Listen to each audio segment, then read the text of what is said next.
What on earth is that? Sir, you are sitting on the largest oil deposit in decades.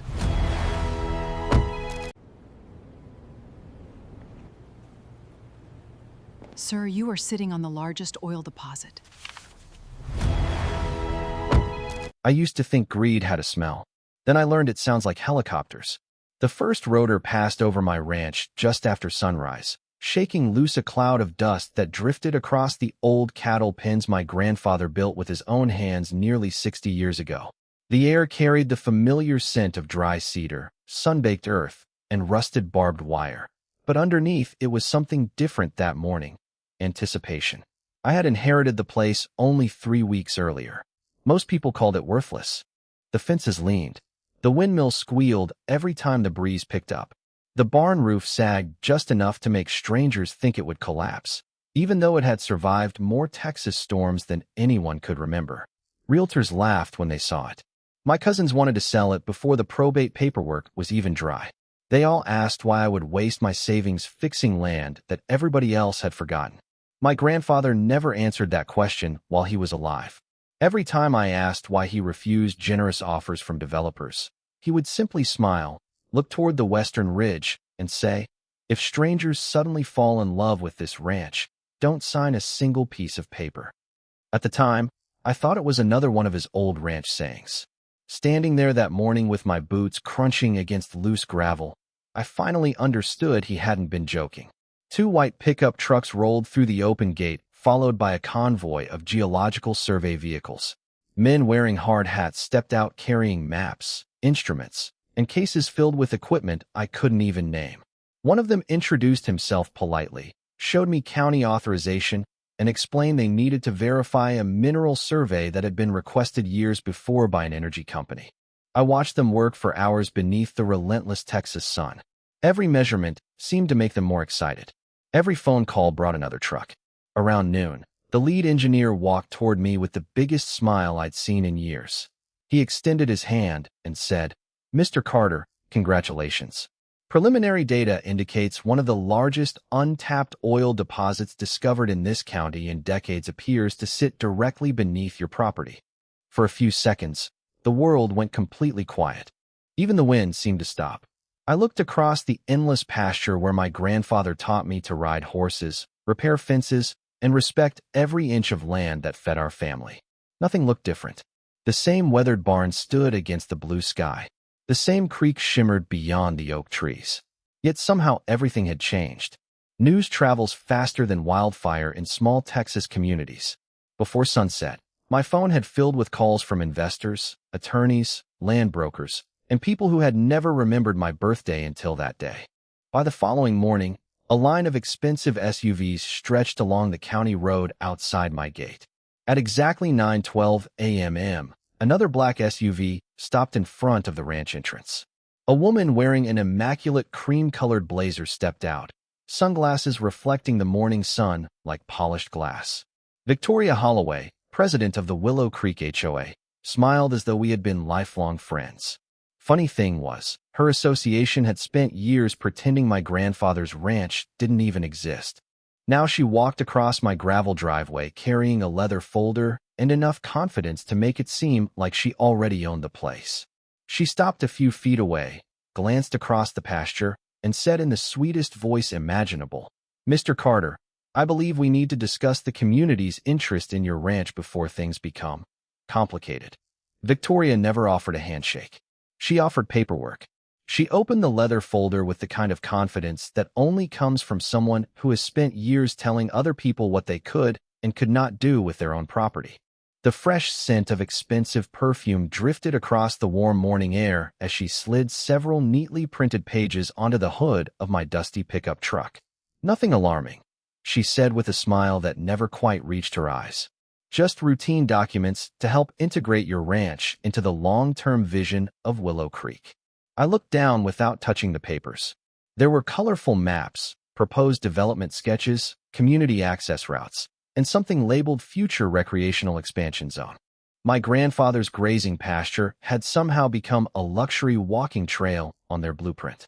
The old fishing pond where he taught me how to cast a line had been renamed Heritage Community Lake. Even the weathered gravel road leading to my house had been marked as shared emergency access. I could almost hear my grandfather laughing somewhere beyond the windmill. "You have the wrong property," I said calmly. Victoria gave a quiet laugh. "Actually, we believe the historical boundaries have never been properly clarified. Once valuable natural resources are involved, these things tend to become complicated." There it was again. Complicated. She repeated the word as though it carried legal authority all by itself. I folded the maps and handed them back. "The county already knows exactly where my property lines are." Her smile tightened for the first time. "County records can always be reviewed." She climbed back into her sport utility vehicle without another word. But as the engine disappeared down the gravel road, I noticed something that made the back of my neck tighten.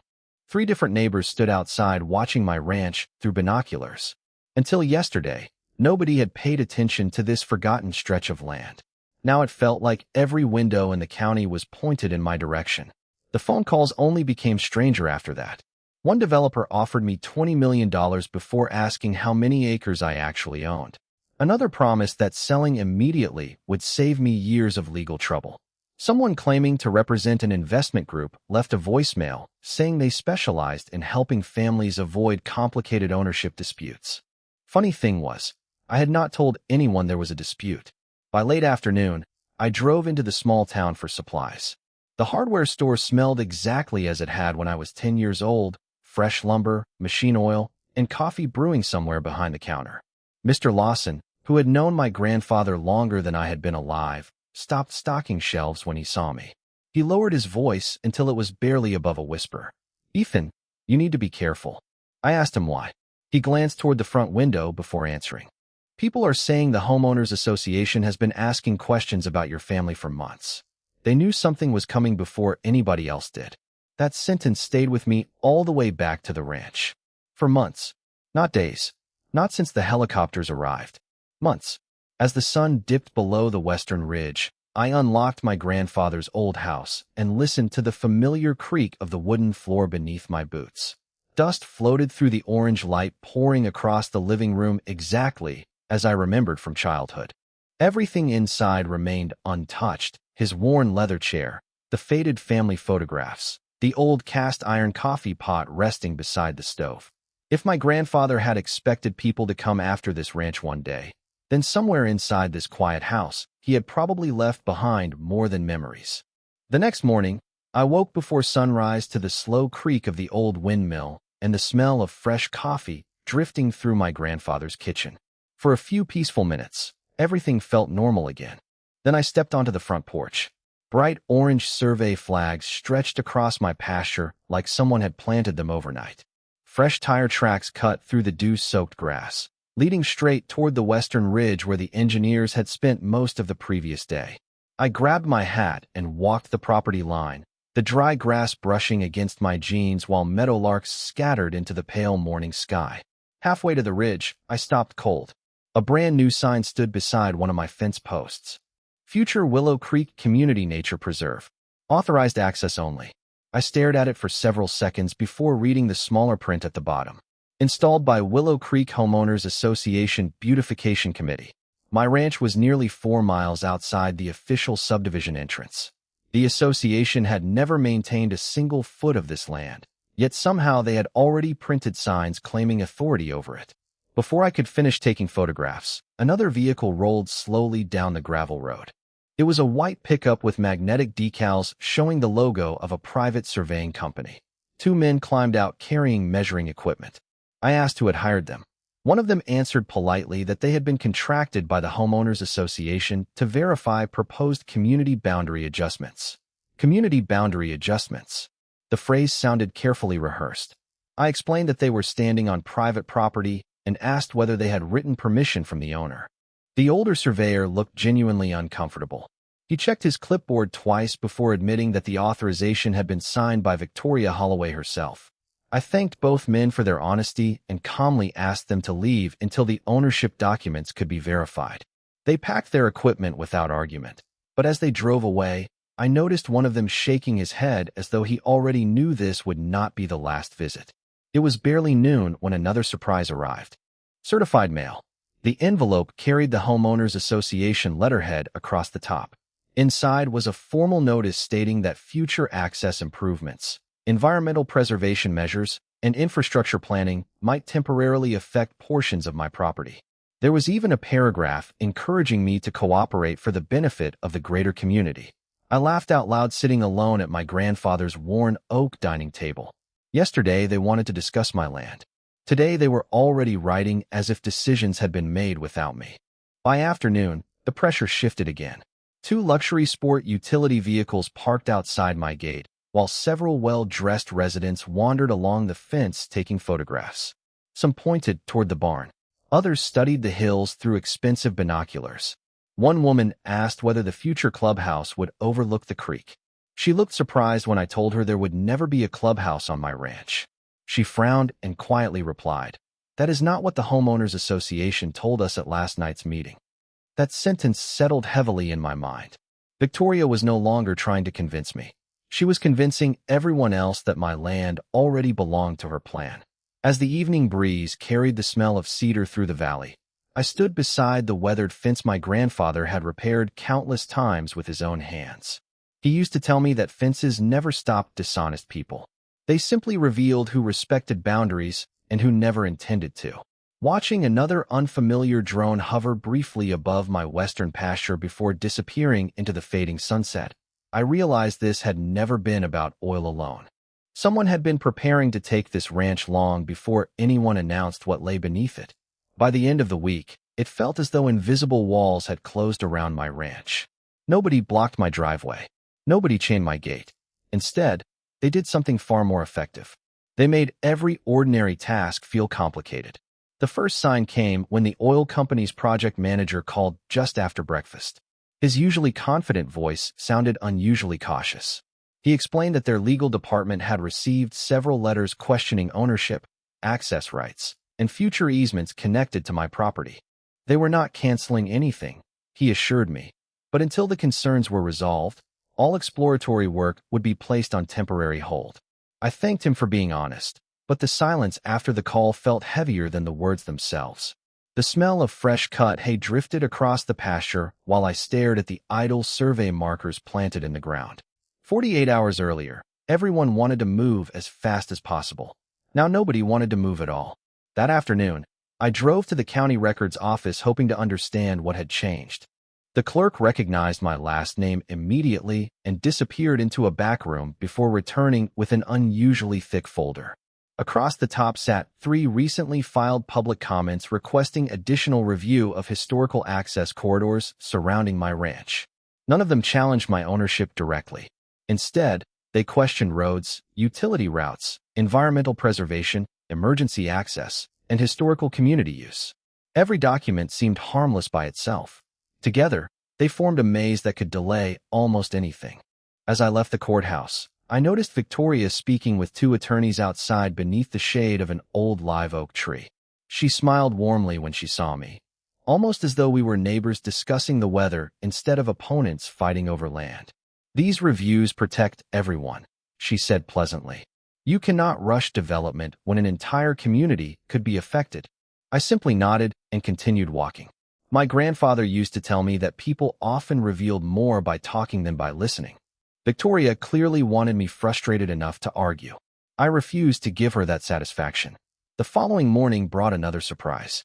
A local newspaper featured a front-page article praising responsible community planning after the recent energy discovery. My ranch appeared in the photograph, but my name appeared only once. Victoria, on the other hand, was quoted several times discussing environmental stewardship, neighborhood safety, and preserving local heritage. Reading those words while sitting on my own porch felt surreal. She spoke as though my family's land had already become part of her association's future. Even strangers began treating it that way. Drivers slowed outside my entrance to take pictures. Curious visitors wandered near the fences asking where the future community trails would begin. One retired couple even complimented me on agreeing to share such beautiful scenery with the neighborhood. I politely explained that I had never agreed to anything. They looked genuinely confused before quietly apologizing and driving away. Whoever was shaping the story was doing it well. By sunset, I realized Victoria's strategy had very little to do with winning quickly. She was creating the appearance that her version of events had always been true. Every article, every public comment, every carefully chosen phrase pushed the same idea a little farther until it sounded familiar enough for people to stop questioning it. Standing beside the old windmill as its slow metallic groan echoed across the valley, I remembered another lesson my grandfather repeated every branding season. The easiest lie to believe is the one people hear every day. Looking across the quiet ranch, I finally understood why he had warned me never to sign anything when strangers suddenly became interested in this forgotten land. They were not trying to buy my trust. They were trying to replace the truth before I even realized it was disappearing. 10 days after the oil discovery, it looked as though Victoria had already won. The first official notice arrived from the county planning office just before lunch, folded inside a plain envelope that felt much heavier than the few sheets of paper it contained. Because multiple public concerns had been filed regarding access corridors, environmental review, and historical community usage, every permit connected to future exploration on my ranch would remain under temporary administrative review until further evaluation. Temporary. That word appeared 5 different times across 2 pages, but everyone in Texas knew temporary government delays could last months or even years. I set the letter on my grandfather's kitchen table beside his old pocket watch and listened to the quiet ticking echo through the house. Outside, the wind carried the smell of dry grass across an empty pasture where expensive drilling equipment was supposed to be arriving that very week. Instead, the only sound was the slow squeal of the old windmill turning above the barn. The project manager from the energy company called again that afternoon. His voice was respectful, but the optimism from our first conversation had completely disappeared. Their board had decided to suspend negotiations until ownership questions, access issues, and regulatory concerns were fully resolved. They still believed the oil was there. They still wanted to work with me. But publicly stepping into an active dispute involving a homeowners association had suddenly become a financial risk they were unwilling to accept. After we hung up, I drove into town hoping at least one attorney would tell me this entire situation was ridiculous. The first law office declined the case before I finished explaining it. The second listened carefully before recommending that I consider accepting a settlement if the association offered one. The third attorney studied the growing stack of newspaper articles, public filings, and county correspondence before leaning back in his chair with a tired sigh. Legally, you probably own every inch of that ranch, he admitted. The problem is perception. If enough agencies decide they need additional review, you could spend years waiting while everyone else keeps asking questions. Years. My grandfather had protected this land for decades, and somehow it had taken less than 2 weeks for uncertainty to become more powerful than ownership. As I drove home beneath a blazing orange sunset, I passed the entrance to Willow Creek. Colorful banners hung outside the clubhouse announcing a community vision celebration scheduled for Saturday morning. Curious, I slowed just enough to read the smaller print.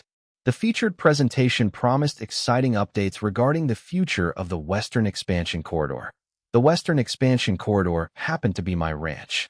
They were celebrating plans for land they did not own while I sat waiting for paperwork that refused to move. Saturday morning confirmed my worst fear. Local television crews parked outside the clubhouse interviewing smiling residents about responsible growth and preserving community values. Victoria stood in front of a polished display board showing artistic renderings of walking trails, scenic overlooks, and picnic areas stretching across hills that belonged to my family. She never mentioned my name once. She simply spoke as though the future had already been decided. Watching the broadcast later that evening inside my grandfather's quiet living room, I almost began believing her myself. For the first time since inheriting the ranch, doubt slipped into my mind.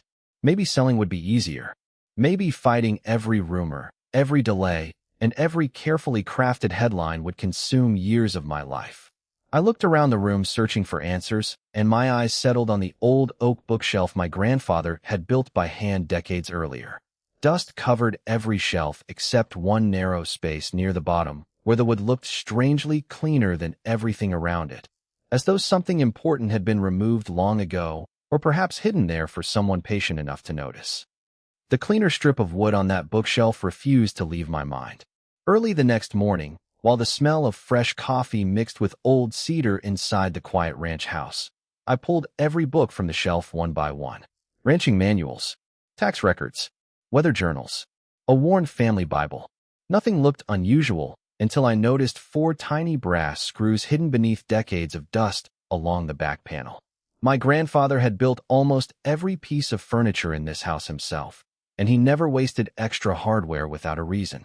I grabbed an old screwdriver from the workshop, carefully removed the panel, and heard a soft wooden click as it loosened. Behind it sat a narrow steel box wrapped inside faded canvas. The combination lock had already been turned to the opening position, almost as if he had expected someone from the family to find it one day.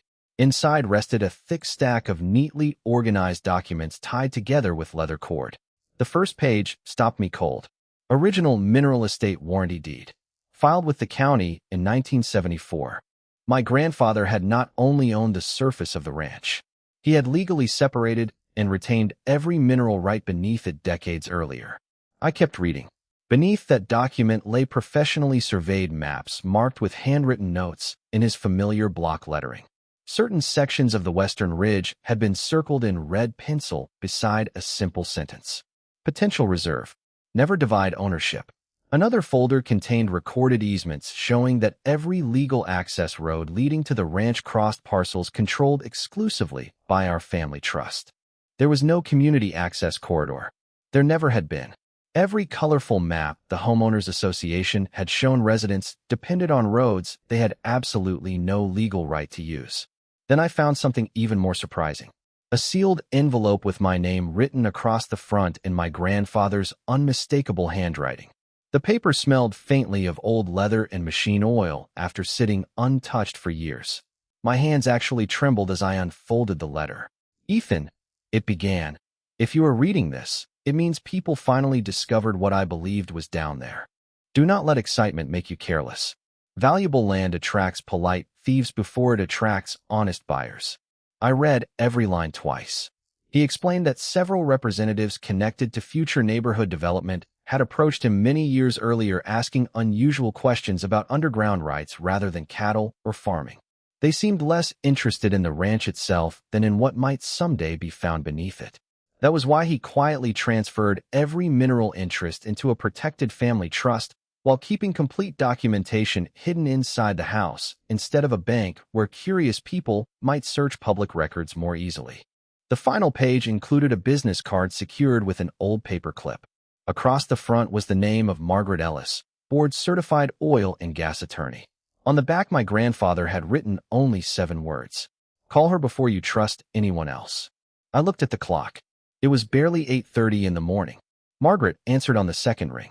Before I finished introducing myself, she interrupted gently. You are Harold Carter's grandson, are you not? I froze. She laughed softly. Your grandfather visited my office every January for nearly 20 years. He always ended every meeting the same way. He would smile and tell me, one day my grandson is going to need these files more than I ever will. Ethan, I have been waiting for your call much longer than you have been looking for me. At that moment, with the morning sunlight pouring across my grandfather's handwritten maps, I realized something extraordinary. Victoria had been planning her strategy for months. My grandfather had been preparing his for decades. Margaret arrived at the ranch just after 9 the following morning in a dusty silver pickup that looked more comfortable on gravel than polished courthouse floors. She stepped out carrying a weathered leather briefcase instead of the oversized rolling cases I expected from attorneys. The smell of fresh rain drifted across the pasture after a brief overnight shower, and she stood quietly for nearly a minute studying the Western Ridge before saying a single word. Your grandfather always believed this hill would tell the truth eventually. We spent the next 4 hours at my kitchen table surrounded by deeds, survey maps, trust agreements, handwritten notes, and county recordings that my grandfather had preserved with almost unbelievable precision. Margaret barely spoke while she reviewed each page. Every few minutes, she placed another colored tab on a document before moving to the next one. Finally, she leaned back with a satisfied smile. Ethan, this is stronger than I imagined. She explained that my grandfather had done far more than protect ownership. He had created overlapping layers of legal protection. The ranch itself belonged to me through probate. The mineral estate had been preserved separately through the family trust. Every legal access route remained under trust control. Even the emergency easements referenced in the homeowners association filings pointed toward roads they had absolutely no authority to use. I asked whether we should immediately file everything with the county and expose Victoria's claims. Margaret shook her head almost instantly. Not yet. That answer surprised me. Every instinct told me to end the fight immediately.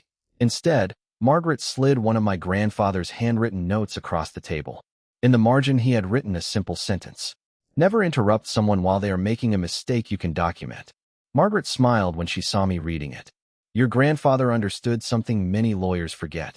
Winning is not only about proving you are right. It is about proving exactly how the other side became wrong. For the next several days, we changed nothing. I answered every letter politely. I photographed every new survey flag, every temporary marker, every drone flight, every visitor, and every document delivered to the ranch.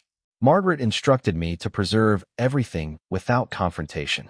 Meanwhile, Victoria grew noticeably more confident. Another newspaper article appeared describing exciting progress toward a regional recreation corridor. A public presentation displayed enlarged maps showing walking trails crossing my western pasture. Promotional brochures even included artist illustrations of families enjoying scenic overlooks that existed only in imagination. The more material they published, the more evidence accumulated inside Margaret's growing case file. Then came the biggest surprise of all. Through public records requests, Margaret obtained copies of internal planning documents submitted by the Homeowners Association. Several contained proposed agreements with developers referencing community-controlled access roads that had never legally existed.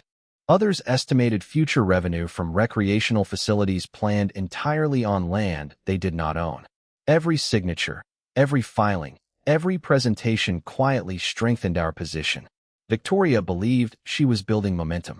In reality, she was building exhibits for a courtroom. One evening, as the golden light settled across the ranch, I walked to the old windmill carrying my grandfather's letter in my jacket pocket.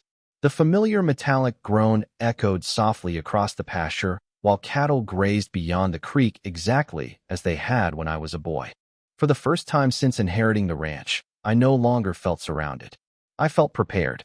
My grandfather had not left me a shortcut to victory. He had left me something far more valuable. He had left me the patience to let the truth grow stronger every single day while the lies kept multiplying on their own. The courthouse smelled like polished wood, old paper, and fresh coffee when I walked through the front doors with Margaret carrying my grandfather's weathered leather folder under one arm. Outside, television vans lined the curb while reporters gathered near the entrance hoping for another dramatic story about the ranch everyone suddenly seemed to know by name. Victoria arrived a few minutes later wearing the same calm smile she had carried since the day she first stepped onto my gravel driveway. Several members of the Homeowners Association board followed behind her, confidently greeting local officials as though they were attending a celebration instead of a hearing. Margaret never looked at them. She quietly organized our documents across the council table with the same steady patience my grandfather had described in his letter.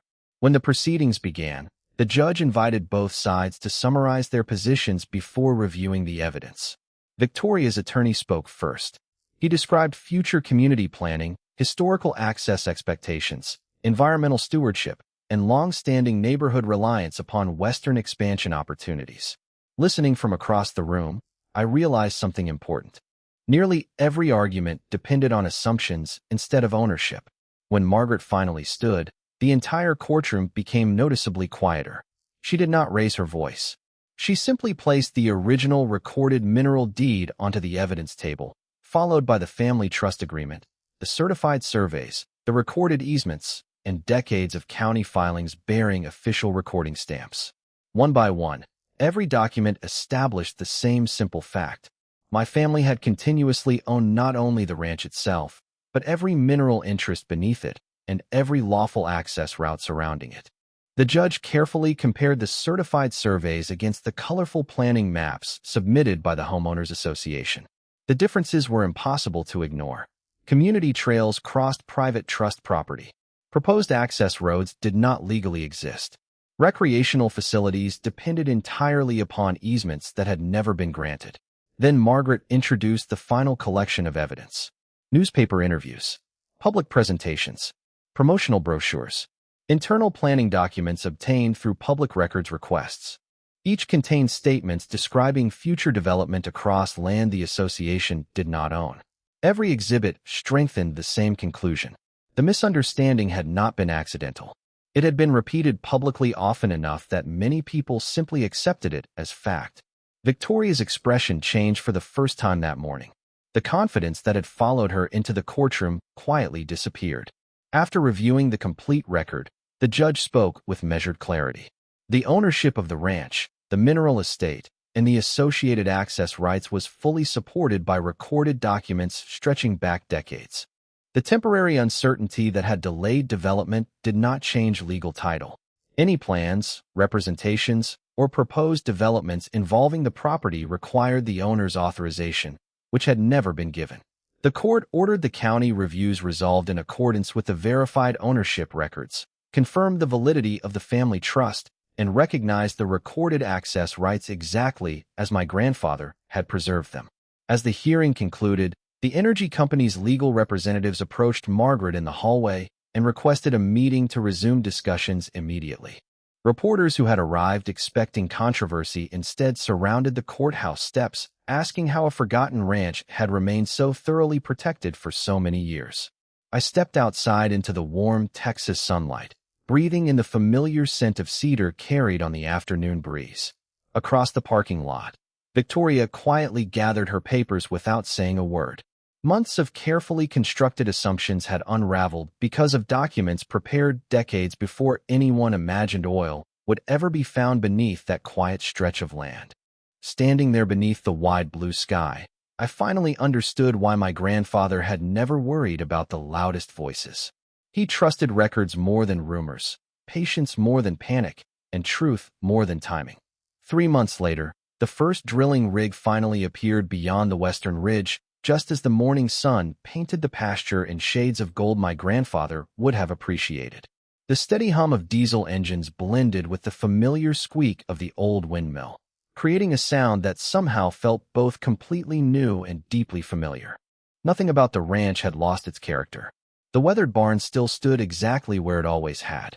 The cattle still wandered through the same fields. The creek still reflected the evening sky like polished glass. The only difference was that the land everyone had ignored for decades was finally being valued for what it had always been. The energy company honored every agreement exactly as Margaret negotiated it. Modern equipment occupied only carefully planned sections while the majority of the ranch remained untouched. Every road was built with respect for the original property lines. Every decision began with one simple question my grandfather would have appreciated: how do we protect the land while using it wisely? The first royalty payment arrived on a quiet Thursday afternoon. I carried the envelope into the old ranch house, but left it unopened for nearly an hour. Instead, I walked through every room my grandfather had filled with memories. His boots still rested beside the back door. His favorite coffee mug still sat on the kitchen shelf. The worn leather chair where he used to watch sunsets still faced the western windows. None of those things felt expensive, yet together they were worth more than every headline written about the oil beneath the ranch. Margaret visited again a few weeks later. We stood beside the same bookshelf where I had discovered the hidden steel box. She smiled and said my grandfather would probably complain that everyone was making too much fuss over money when the real achievement was protecting the family name. I laughed because I could almost hear him saying exactly that. We decided together to create a permanent conservation area around the creek and the oldest oak grove on the property. A portion of every future royalty payment would fund agricultural scholarships for local students who wanted to study ranch management, engineering, geology, or land conservation. My grandfather believed land should create opportunities that lasted longer than a single generation, and that seemed like the best way to honor him. As for Victoria, the neighborhood eventually removed the colorful maps and promotional displays that had promised futures built on someone else's property. Life moved on, just as it always does. I never celebrated her disappointment because that was never the point. My grandfather taught me that real justice does not need applause. It simply restores what should have been respected from the beginning. Some evenings I still climb the western ridge just before sunset. The breeze carries the scent of cedar and fresh grass across the valley, while the drilling equipment works quietly in the distance without disturbing the peaceful rhythm of the ranch. I always stop at the same weathered fence where my grandfather once rested his hands and looked across this land with complete confidence. Back then I thought he was protecting a forgotten ranch. Now I understand he was protecting patience, truth, and the quiet certainty that carefully kept records will always outlast carefully crafted stories. People believed the greatest treasure hidden beneath this land was oil. They were wrong. The real treasure was a grandfather wise enough to prepare for a battle that might not arrive during his lifetime, and a lesson I will carry for the rest of mine. Justice is never measured by who speaks the loudest. It belongs to the person who protects the truth long before anyone else realizes how valuable that truth will become.